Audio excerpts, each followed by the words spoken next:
Alright, so I'm doing this video to let you guys know how grateful I am and how blessed I feel that I've been getting texts, emails, voice messages, tweets, everything, you name it, I've been getting them. About 6 months ago, I actually found a pea-sized lump under my arm, here in my left hand, alright?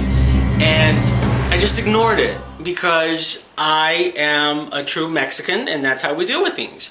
So I ignored it, and about a few months ago, I saw the episode of Nip Tuck where the hot doctor with the big penis was diagnosed with male breast cancer. And because he and I share a lot of qualities,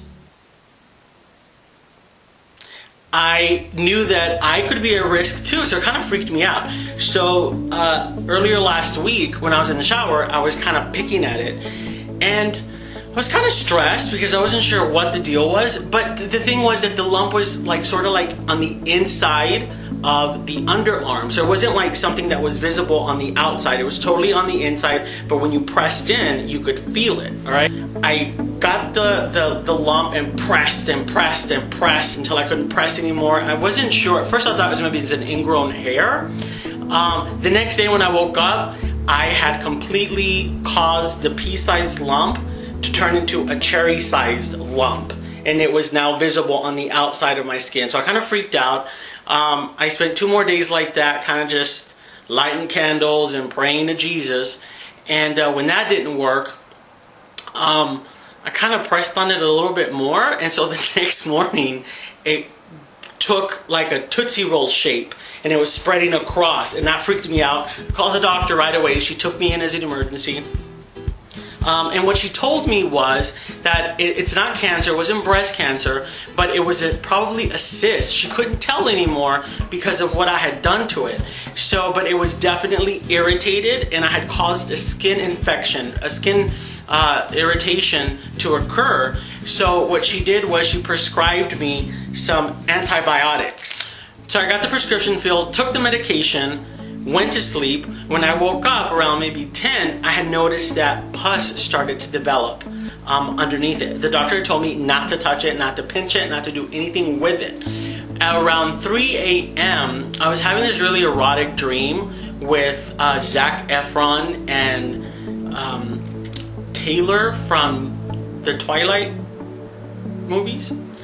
And I started feeling like this oozing on my chest, and of course I thought it was the boys doing what they should have been doing. But as it turns out, I woke up and it was actually the infection, and it was like oozing out of me. Now guys, when I tell you it was oozing out, I'm talking like it was like a horror movie. Like the stuff was just coming out, and it looked like vanilla pudding.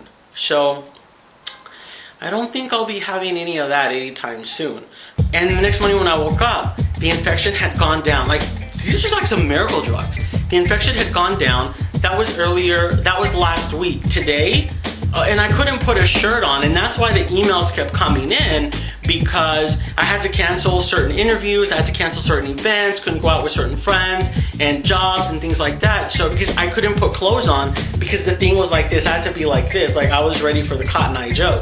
But now, as you can see, I'm fully clothed, thank God. And the infection has gone down. It's still there, but it's gone down.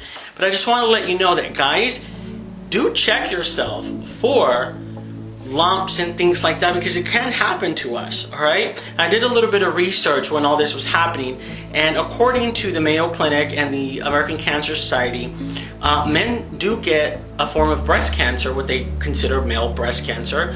And although it usually hits around the age of 60 to 70 in men, the thing is that because men don't check it, by the time they do find it, it's at such a stage, it's progressed, and it's usually hard to deal with at that point. So give yourself like these little checks to make sure that everything is running smoothly in your body.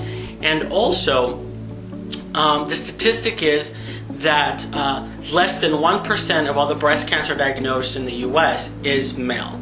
So there's a little bit of good news there, but check yourself and let all the older gentlemen in your life know that they should be checking as well. But once again, thank you so much. I'm okay. But thank you so much, all right? And I will see you guys soon. And don't forget to follow me on Twitter @Nandoism.